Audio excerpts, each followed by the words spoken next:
ما غرض دا کو زمین عزتمندو زما استاد نبی دا آخری پیغمبر دے نبی علیہ السلام نے بعد بل پیغمبر مارته ویل چې چا شیزان بوتل سکلین د ملکن نه چرواوړي ستاسو د سټاکوټ د درګای نه چې دی خورواوړي په هر بازار کې د شیزان بوتل خرسي کون خرسي او جی او خرسي او جی اوس ته بتشتا شیزان د چا کپنی دا قادیانی پیجن گپ بنه لګوي رښتیا خبرې وکړو قادیانی پیجن حقیقت خبر دا دی علماء پیسار اوچت کے شماو تا اسلام خی مسلمانانو ماداویلی چامی نبی علیہ السلام تا تکلیف ورسو دا مکی مکرمی پس مکا چامی نبی علیہ السلام دا بدر پا میدان کی اجڑاو چامی نبی علیہ السلام دا احد پا میدان کی اجڑاو چامی دا نبی علیہ السلام پا دا مبارک چہرہ باندی گزار اکو چامی دا نبی علیہ السلام پا چہرہ باندی لاڑی ٹکڑلی اے مسلمانانو ډیر لوی جرأت کوما چې د دې دومره لوی اکابر او مشایخ په وړاندې زنن دا مسله ستاسو وړاندې ذکر کوما اے مسلمانانو شامی نبی علیہ السلام ته دک ورکو تکلیف ورکو د طائف په وادیو کې رلکانو باندې ویشتو چا په بیت الله ته مخامخ سر په سجده باندې پروت دی دغه رسول الله صلی الله علیه وسلم په مبارک بدن باندې خلکو د ګندک لري کې خودل چا نبی علیہ السلام جگر گوشا حضرت زینب د اوخی نرا گزارا کلا د اغی معشوم زما عزتمند سایا شو چا د نبی علیہ السلام جگر گوشا حضرت فاطمہ اجڑولا زما عزتمند چا د حضرت فاطمہ جگر گوشے حسنین چکم نے پتر باندھی والل چا د حسنین اولاد پنیزو پترو پگوش باندھی وو چا میں د نبی علیہ السلام زما صحابہ کرام په ګرمو شګو سملو چا حضرت حباب پس کروټ باندې سملو چا نبی علیہ السلام ته تکلیف ورکو د مکی پس مکا چا د مدینی پس مکا چا د حجاز په بازار کې چا د یثرب په بازار کې چا ورته د بدر په میدان کې خو په ژوند باندې تکلیف ورکو زما عزتمندو کافر ورکو د هندوستان پس مکا باندې مشرقی پنجاب صوبه دا کومه صوبه چرته یاد ایخه مشرقی پنجاب صوبہ ملک نم دے ہندوستان مشرقی پنجاب صوبہ پا دا ملک کیو صوبہ دا صوبی نم دے مشرقی پنجاب صوبہ پاگا صوبہ کیو ضلع دا ضلعی نم دے گورداسپور ضلع پاگا گورداسپور ضلع کیو تحصیل دے دا تحصیل نم دے بٹالہ تحصیل اگا بٹالہ تحصیل کیو کلے دے دا کلی نم دے قادیان دا قادیانی تا چمن قادیانی ویو دا پا دی قادیان کلی کی پیدار ذکر تا قادیانی ویو ہر قادیانی کافر نے بھی یاد اساتے خواہ کہ سو قادیان کے لیے کیوں سی کہ تو اچھے کافر دے پدی بوئی گئی قادیانی تا چمنگ دا کم قادیانی کافر ہوئی دا تا کافر منگ والی ہوئی دا کم قادیانی لکہ او سڑے ہوئی زپی خوریم دلتا دا منگ علماء کرام دا طلباء کرام ہوئی یاد نسبت تا پدی بوئی گئی علیکہ دا سواتے تا پی خوریم تا نوخارے دا خلق ہوئی زمین عزت مندو دی قادیانی تا چی دا زمون پا دی اصطلاح کی دا علماء پا اصطلاح کی مشہور قادیانی دے دا قادیانی کافر والے دے دا پا دی قادیان کلی کیو سڑے پیدا دے دا غنم دے غلام احمد دا پلار نمی دے غلام مرتضی دا مور نمی دے چراغ بی بی دا پا 1839 یا 1840 کی پیدا دے پا کم کال کی پیدا دے 1840 کی یا 1839 کی دا چاسوی دے دا پلار نمی غلام مرتضی دا مور نمی چراغ بی بی ہندوستان کی پیدا دے مشرقی پنجاب صوبہ کی پیدا دے ضلع گورداسپور کی پیدا دے تحصیل بٹالہ دا کلے قادیان دے دا غلام مرتضی پکور کی پیدا دے دا چراغ بی بی نے پیدا دے 1839 یا 1840 کی پیدا دے غلام مرتضی پسند 1921 دا نبوت دعویٰ انکرلا دا پا 1908 کی دا دنیا نا مردار تلے دے دا غلام مرتضی دا غلام مرتضی سوی دا زما استا پا پیغمبر علیہ السلام پا تاج و تخت ختم نبوت بانے حملہ اکلا دنن 121 سال مخ کے دنن دیو دا پاسش پکش لکالا مخ کے دعوت نبوت اکلا یاد ساتے زمین عزت مندو دا مسلمان پا لبادہ کے دا مسلمان پا جامع کے دا مسلمان پا طرز و باندے دا مسلمان نے ایمان اخلی دا دمرا غٹ خطرناک مجرم دے دا دمرا غٹ خطرناک کافر دے دا زما د مسلمان په لباده کی زما د مسلمان نه ایمان اخلی په کومه کلمه چې کافر مسلمانوم هم په دې کلمه را دا مسلمان نه کافر جوړي په کومه کلمه باندې چې مسلمانوم کافر په مسلمانوم دار الله مسلمان په دې کلمه باندې کافر کوي زما عزتمندو دا د سار 4 رکعاته مونځ کوي، دا د ماسپښین 10 رکعاته مونځ کوي، دا د مازدیګر 4 رکعاته مونځ کوي، دا د ماښام 15 رکعاته مونځ کوي، دا د ماخوستن 9 رکعاته مونځ کوي. یو ورځ یو کور ته لاړو، یو پلار ته کېناستو شپه را، پلار ته مې ویل ستا دا لور چې چاله ورکړې دا قادیاني دی. ما ته ویل دلته چې راشي جومات کې مونځ کوي، قرآن راخلي د قرآن تلاوت کوي. زما عزتمندو مخکې ورځو کې پېښور کې یو کس ته چا ویل ته خو چې کوم دی قادیاني دا کفر پرېږده، قادیانیت پرېږده، وي قرآن راوړی. زه قرآن هم منم، زه الله منم، په دې پوه شي زه چې کوم دی نبی علیه السلام ته خاتم النبیین هم وایم. بس ملګرو چغې جوړې کړې تاج او تخت ختم نبوت زنده باد. او لږې ورځې پس د هغه ورور چې کوم دی مردار شو، هغې په ربوه کې دفن کو او په خپل ټویټ باندې پیغام ورکو چې زما رور شهید دی. چا دا ونه ویل چې ستا دا رور شهید دی، نو دا په ربوه کې څه کوي چې مردار دفن شوی دی. مسلمانانو ما غرض دا کوم دغه مسلمانه بچی پلار ته مې ویلې ستا دا لور چې چاله ورکړې دا قادیاني دی، دا پدري قادیاني دی، دا پشت در پشت نسل در نسل قادیاني دی. ما ته وایي زما خو چې کوم دی د جومات کې راسه مونځ کوي، د جومات امام ته ویل مولوي صاحب تا د دې سړي نکاح تړلی وي او جما نکاح تړلی، په الله مې قسم وي دوی داسې خطرناک چال استعمالوي. دقه د مسجد امام چې په کومه اجره کې یو کال متواتر کومو خلکو ته امامت کړی، په هغه اجره کې د مرزا غلام احمد قادیاني تصویر لګېدلی، د ته پته نه لګېدلی. یو کال متواتر هغه خلکو ته امامت کړی دی. دا دومره خطرناک کافر دی. دا د سهار 4 رکعاته مونځ کوي، دا د ماسپښین 10 رکعاته. ما ته هغه ملګري معلوم دي په پېښور کې یو ملګری 4 میاشتې په حالت د قادیانیت کې لګولې وې، 7 میاشتې په حالت د قادیانیت کې لګولې وې. د چا شک انشاءالله العزیز دې ورسره ملاقات کولی شي. 7 میاشتې لګولې وې په تبلیغ کې، او و قادیاني پټکی به یې تاو کړی، اشراقو پورې به جومات کې ناست و، د چاش لمونځ به پابندۍ سره کو. 2 کاله زمونږ ملګرو سره متواتر د ختم نبوت په کورسونو کې شرکت کړی. 2 کاله بعد دوی زه نن مسلمانېږم، 2 کاله بعد دوی زه نن مسلمانېږم. زر ته د تېرې میاشت خبره وکړم، یو زنانه پسې کور ته ورغلو، موږ ورته ته د شیرپو کلي نه واده شوي او ستا خاوند قادیاني دی. ما ته وایي او زما خاوند قادیاني دی، زما دا بچي د قادیاني اولاد دی. ما ورته تا دا خپل خاوند، ما خپل خاوند پرېښی دی. ما ورته تا خاوند نه دی پرېښی، خفه نه شي، موږ ته ټوله واقعه او ټوله قصه معلومه ده. شیخ صاحب ناست دی، اوږد بحث نشم کولی، خو غرض مې صرف دا دی دا ښځه ما ته وایي زما خاوند جومات ته لاړی، کلمې ویله، واپس چې کور ته لاړی وي دا کلمه مې مخکې ویله، اوس به مې ما خلکو ورله پیسې را جمع کړلې، یو څوره دې به په عیش معاش وکړم. دا دومره خطرناک خلک دی. مسلمانانو ما دا ویل چې دا ګوره روژه هم نیسي، دا زکات هم ورکوي، دا حج هم کوي، دا عمره هم کوي، دا اعتکاف ته هم کیني، دا تسبیح هم ساتي، دا ګیر او پټکی هم ساتي، لیکن زما عزتمندو زما د دې مسلمان په ایمان باندې حمله کوي. یو مسلمان خور راته وایي 30 کاله مخکې مې ایمان سوځېدلی، یو راته وایي 15 کاله مخکې مې ایمان سوځېدلی، یو راته وایي 40 کاله مخکې مې ایمان سوځېدلی. یو مسلمان خور ته مې ظلم ونیولا چې ته د مسلمان لوري، ته د مسلمان خورې، ته د مسلمان د زړه ټوکړی، ته د مسلمان په کور کې پیدا شوی، دا خپل مردار قادیاني خاوند پرېږده. ما ته وایي خپل خاوند سره جهنم ته ځم، خو تاسو سره نه ځم. دا زما د مسلمان لور وه، دا زما د مسلمان خور وه. یوه ماشومه جینۍ مې عدالت ته بوتلله، عدالت کې جج ته وایي جج صاحب 7 میاشتې زما عزت تار تار شوی، خو د محمد رسول الله ناموس تار تار شوی. اے مسلمانانو زما د مسلمانې بچی عزتونو سره دې خلکو لوبې وکړلې. دا مرزا د پسند 1901 کې د نبوت دعوه وکړله، دې قادیاني د مې د الله توهین وکړو، دې قادیاني، دې مرزایي، دې غلام احمد د پیغمبر علیه السلام په تاج او تخت په نبوت باندې حمله وکړله. اے مسلمانانو دې مرزا راولګېدو، 400 پیغمبرانو ته دروغجن ویلې، دا مرزا راولګېدو، دوی ویل ما ته الله وایي انت مني بمنزلتي ولدي، ته زما د زوی په شان دي. قرآن کې الله وایي لم يتخذ صاحبة ولا ولدا، الله رب العزت نه د ځان دپاره څوک ښځه نیولې ده، نه د ځان دپاره څوک زوی نیولی دی. مرزا په خپل کتاب کې وایي دوه عزتمندو ما ته الله وایي چې ته زما د زوی په شان دی. دې مرزا د قرآن مقابله کې کتاب لیکلی، د کتاب نوم دی تذکره، هغې ته وحي مقدس وایي، دا قرآن یادوي، دا زما د خولې خبرې دي. اے مسلمانانو تاسو نه تپوس کوم چې څوک وایي قرآن زما د خولې خبرې، دا مسلمان کېدی شي؟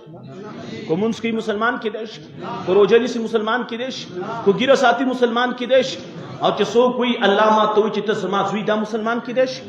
مسلمان کېدای شي شیزان بوتل خو هم نه دی څکلی چې نه هم دی څکلی اواز به تیز را کوئ مسلمان کېدای شي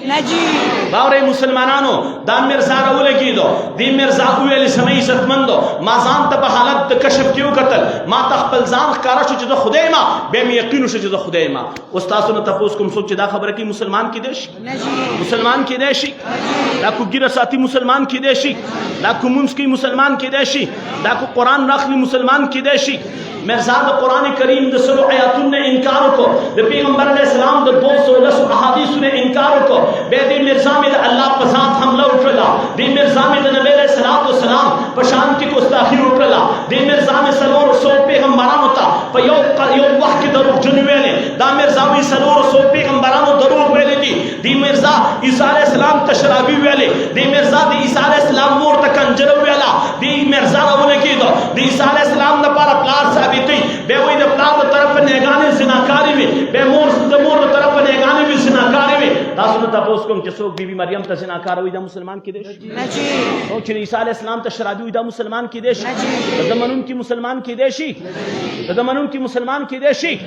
بیا واورئ مسلمانانو دا مرزا راولګېدو دې مرزا زما عزتمندو د خپلو ملګرو ته صحابه ویلې د خپلو خبرو ته احادیث ویلې خپلې بیبیانو ته د امت میندې ویلې خپلې لور ته د جنت د بیبیانو سردار ویله دې مرزا ویلې ابوبکر عمر دا د دې قابل نه ده چې زما د خپې د پیزار تسمه کولاو کړي د چا په باره کې چې نبی علیه السلام فرمایي په زبان نبوت باندې اعلان کوي ابوبکر فی الجنه عمر فی الجنه هغه ابوبکر عمر رضی الله عنهما په باره کې مرزا سوی دا د دې قابل نه دي چې زما د خپې د پیزار تسمه کولاو کړي اے مسلمانانو څوک چې دا خبره کوي مسلمان کېدای شي دا مرزا راولګېدو وي څوک چې په ما ایمان نه راوړي تاسو په ایمان راوړئ ایمان راوړئ ایمان راوړئ ما او تاته کافر ما او تاته جهنمی ویل وي دا جهنمین دي څوک چې په ما ایمان نه راوړي دا شریک دا وی جهنمین دي او به دا مرزا وي ما او تا په خپل مور باندې غیرت کو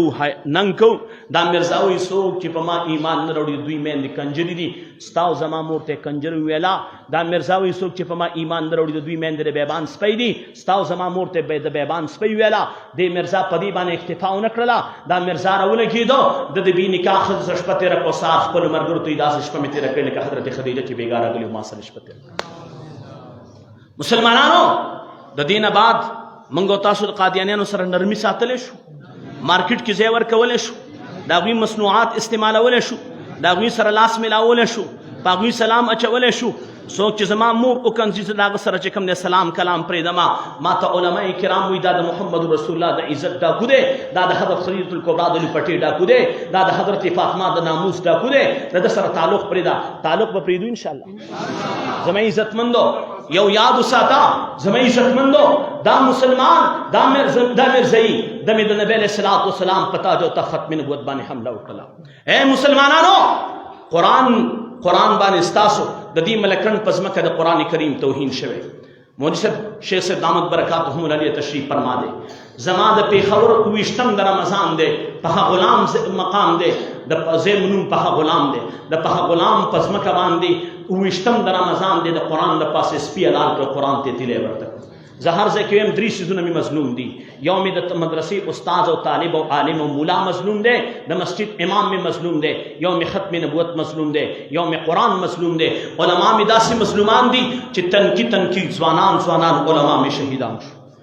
تنکي ځوانان علما مې شهیدان شو د شپږو میاشتو ماشومان بچي مې د علماو یتیمانان پاتې شو سپینګیری پلاران د علماو په قبرونو باندې پاسه ورغړېدل دا علما مې مظلوم دي دا سپینګیری شیخ حسن جان را خلکو په ګولو غلبیل کو شیخ سمیع الحق مې خلکو په چړو په خنجر باندې غلبیل کو په کومه سینه کې چې د پیغمبر احادیث پراتو هغه سینه خلکو په خنجر باندې والا کومه ژبه باندې په کومه خوله چې د پیغمبر احادیث بیانېدل هغه خوله خلکو په خنجر باندې والا قرآن مې مظلوم دی د 400 په ګیدړو کلي کې مې د قرآن د پاسو خلکو غټو دسماتې کړې قرآن مې په چړو زخمی لیدلی دی قرآن مې په چړو زخمی لیدلی دا کیسې درته نه کوم چې کیسې کوم کاپو کې مې لیدلي او کتابونو کې مې لیدلي چا نه مې ولیدلي هغه ځایونه ویم چې په کومو ځایونو باندې چې زما عزتمندو زه په خپله په هغې کې تلی ما د پخه غلام په ځمکه باندې خلکو د قرآن د پاسه سپي حلال کړل او زما عزتمندو د چارسدي په ځمکه مې خلکو د قرآن د پاسه او د اسمات یې وکړو د رسالپور په ځمکه مې خلکو قرآن د لختي نه روچت کو د چارسدي په ځمکه مې په سر بازار کې خلکو نبی علیه الصلاۃ والسلام او پیغمبرانو ته خدای ته کنځلې وکړلې. اے مسلمانانو د رسالپور په ځمکه مې قرآن د لختي نه روچت کړی، د باړې په ځمکه مې د قرآن د پاسه او د اسمات شوی، د ډېر اسماعیل خان په ځمکه مې قرآن چې کوم د خلکو لختي ته غورځولی دی. اے مسلمانانو دغه مظلوم قرآن دپاره تاسو نه یو درخواست کوم چې د دې علماو ملګرتیا وکړي. علما مې خلکو شهیدان کړو، شهیدان یې نه کړل. د شپږو میاشتو ماشومان بچي مې چې کوم دی یتیمانان پاتې شو. د طالب په وینه باندې مې د جومات فرش رنګین شو، د طالب په وینه باندې مې د جومات دیوالونه رنګین شو، د طالب غوښې د غوښې وړې وړې بوټۍ مې د جومات چت پسې ونښتلې. بیا چې نمانځه ټیم رالی ها ما اعلان وکړه قطع د طالب وینه مې صفا کړله، همغه جومات مې وینځو او چې نمانځه ټیم شو بیا مې د الله اکبر صدا بلنده کړله. خیر کو زما بچي یتیمانان شي خو چې دین یتیم نشي. دا علما دي، دا زمونږ او ستاسو خیرخوا دي. د دې علماو سره ودرېږو، د دې علماو سره ودرېږو انشاءالله ودرېږو به. شیخ صاحب ناست دی، درې خبرې مې ته مخې ته کېښودلې. یو مې قرآن مظلوم دی، یو مې ختم نبوت مظلوم دی، او یو مې چې کوم دی عالم د جومات استاد د مدرسې استاد. زه اکثرو ځینو کې خلکو ته مې خلکو راته ووایي دا عالم د منځ نه وباسئ، د الله سره د رابطې بل ځای راته تاسو وښایئ. څومره خلک دلته ناست دي رښتیا وایي چې د چا بچی د مدرسې سره او د مسجد د امام سره او د مدرسې د استاد سره نه وابسته. راته ووایي په دې خپلو بچو هم اعتماد شته چې ستاسو د جنازې په صف کې د جنازې مونږ درپسې. زما عزتمندو د دې دپاره مونږ او تاسو چې کوم دی د ملګرو چې کوم دی د ختم نبوت د پاره چې کوم دی د حل بردارۍ چې کوم دی پروګرام جوړ کړی دی، په دې کې به انشاءالله تاسو ټول ملګري د دوی سره چې کوم دی باقاعده منډه وهئ، د دوی سره به چې کوم دی ودرېږئ، هر قسمه تعاون به کوئ. د ټولو نه لومبنی د ختم نبوت داعي د ځان نه جوړ کار. چا چې د ختم نبوت کار کړی د ګټلې دا، چا چې د ختم نبوت کار کړی د ګټلې دا. زما عزتمندو د ختم نبوت د دفاع دپاره تاسو ته ظلم نیسمه، د دې علماو د تحفظ دپاره تاسو ته ظلم نیسمه، د دغه مظلوم قرآن دپاره تاسو ته چې کوم دی ظلم نیسمه چې د قرآن محافظین جوړ شئ، د علماو ملاتړ جوړ شئ. زما عزتمندو تاسو کتل زمونږ دا پټکي خلکو راواغستل، غوا ته په سر کېښودو، د غوا سوټي ته په سر کېښودو، خنزیر ته په سر کېښودو، شادو ته په سر کېښودو، سپي ته په سر کېښودو، خر ته په سر کېښودو کو کېنښودو. ستاسو کتل د هر مسجد مولا د هر مسجد امام پسې خلکو په بازار کې ډولکي والي. اے خلکو زمونږ د دې پټکو لاج وساتئ، د محمد رسول الله د دغه قربانو واسطه در کومه چې د دې علماو سره محبت کوونکي جوړ شئ. دا علما چې موږ تاسو ته کله آواز وکړي چې موږ له بچي راکوئ، بچي به راکوئ، بچي به راکوئ، اواز سلو شو، بچي به راکوئ. او چې موږ تاسو ته دا علما ووایي چې موږ له تاسو راشئ، تاسو هم په کار یې راځئ به، او چې دا علما راته ووایي چې موږ له پیسې راکوئ راکوئ به. جماعت هم ښه مضبوط جوړ کړی دی، خو راته ووایي د دې مسجد د امام څه حال دی. رمضان چې کوم دی تاسو په دې میاشت کې زکات وباسئ. څوک د مسجد امام له نه راځي چې مونږ صاحب په تا زکات کېږي کو نه کېږي. ستا وړوکې بچی شته، د هغه په زړه کې د هغه په بدن کې ورکوټې زړګی شته، ستا مور شته، د هغه سپین سرې مور چې کوم دی په زړه څه ارمان شته، ستا بوډا پلار شته، د هغه بوډا پلار په زړه باندې څه ارمان شته. زابل ورځ پیښور کې یو ځای کې ما د مسجد امام چې جمع ته مخکې شو قسم دی د هغه دواړو جرابې شتېدلې وې. ما خلکو ته ویلې خلکو د جومات سیلنګ ته مو ګورئ، د جومات د چت ته م خیل شته دی، د جومات په پکي خفه کېږي خو د جومات د امام پټکې شتېدلې چا ورته نظر نه وي، د جومات د امام جرابې شتېدلې د چا نظر نه وي. دې مدرسه کې دا څومره ښایسته ښکلي ګلالي بچي دي، دې ګلالو بچو قرآن یاد کو. رښتیا وایي د دوی د استادانو پلارانو نن نوې جامې چولې دي، د دوی د استادانو بچو نن نوې جامې چولې، دی بچو خو نوې جامې واچولې، د دوی د استادانو بچو نن نوې جامې چولې. چا ویلي جمعې تیر شو تاسو خپلو بچو له چې کوم دی جامې راوړلې، بنینونه هم راوړل، جرابې هم راوړلې. د دې مسجد د امام چا فکر کړی؟ په جومات خلک خفه کېږي، په مدرسه خلک خفه کېږي، خو د مدرسې په استاد او د جومات په امام نه خفه کېږي. دین به د جومات په ختمېدو نه ختمېږي، دین به د مدرسې په ختمېدو نه ختمېږي، دین به د مولا په ختمېدو ختمېږي. چې درته ووایي مونږ له او دا یوه جمله ویمه حضرت شیخ صاحب نه معذرت سره چې تاسو کوم ملګري د زکات ورکولو والي یئ د خپل مسجد د دې امام سره د مدرسې د دې استادانو سره کښېنئ. مولوي صاحب زما دا زکات ته واله، که پتا کېږي تی واله، که پتا نه کېږي ته زما وکیل شوې، که ستا خور غریبه، ستا رور غریبه، ستا پلار غریبي د هغوی له ورکه. ستا په دې مدرسه کې کوم استادان غریبانان دي د هغوی له ورکئ. وخت نشته ګینې ما به په دې باندې تفصیلي تاسو سره خبرې کړې وې. خو درېیمه خبره ته دا کومه چې کله درته دا علما وي موږ له پیسې راکوئ، راکوئ به او دریم یو خبره بل کوم چې دا علما د توي اوټ راکوي راکوي با لاس خپلې سړې شولې راکوي با आवाज هم سلو شو راکوي با دې علما سره دی الله پاک موږ تاسو دنیا او آخرت کې مرګتیا نصیب کې واخر دعوانا الحمدلله بس الحمد لله وحده والصلاة والسلام على من لا نبي بعده أما بعد فأعوذ بالله من الشيطان الرجيم بسم الله الرحمن الرحيم ما كان محمد أبا أحد من رجالكم ولكن رسول الله وخاتم النبيين وكان الله بكل شيء عليما وقال رسول الله صلى الله عليه وسلم أنا خاتم الأنبياء وأنتم خاتم الأمم أو كما قال عليه الصلاة والسلام صدق الله العظيم وصدق رسوله النبي الكريم هر یو تن خپل نوم د خپل پلار او د یو خادم په حیث باندې کې کم کلمات زوی ما د ځان سره وایي بسم الله الرحمن الرحیم میں خلیفۃ اللہ فضل وائے ولدی امین خان بحیثیت خادم عالم مجلس تحفظ ختم نبوت حلفیہ اقرار کرتا ہوں کہ عالم مجلس تحفظ ختم نبوت کی نصب العین اغراض و مقاصد رہنما اصولوں سے پوری طور پر متفق ہوں میں ختم نبوت کو عین عبادت سمجھ کر تن من دن کے ساتھ ہر قسم کی قربانی دینے کے لیے تیار رہوں گا دنیا کا غلطترین کافر مرزا قادیانی کے فاسد عقائد و نظریات کو دنیا میں پھیلانے نہیں دوں گا اکابر علماء حق کی سرپرستی میں ختم نبوت ناموس رسالت ناموس صحابہ کا محافظ رہوں گا رضائی الہی کے حصول کے لیے گلی گلی جا کر ختم نبوت کا نعرہ لگاؤں گا اللہ تعالی مجھے اخلاص اور اپنی مشن پر چلنے کی توفیق عطا فرمائے آمین جزاک اللہ نعرہ تکبیر نعرہ تکبیر سر بگب سر بلند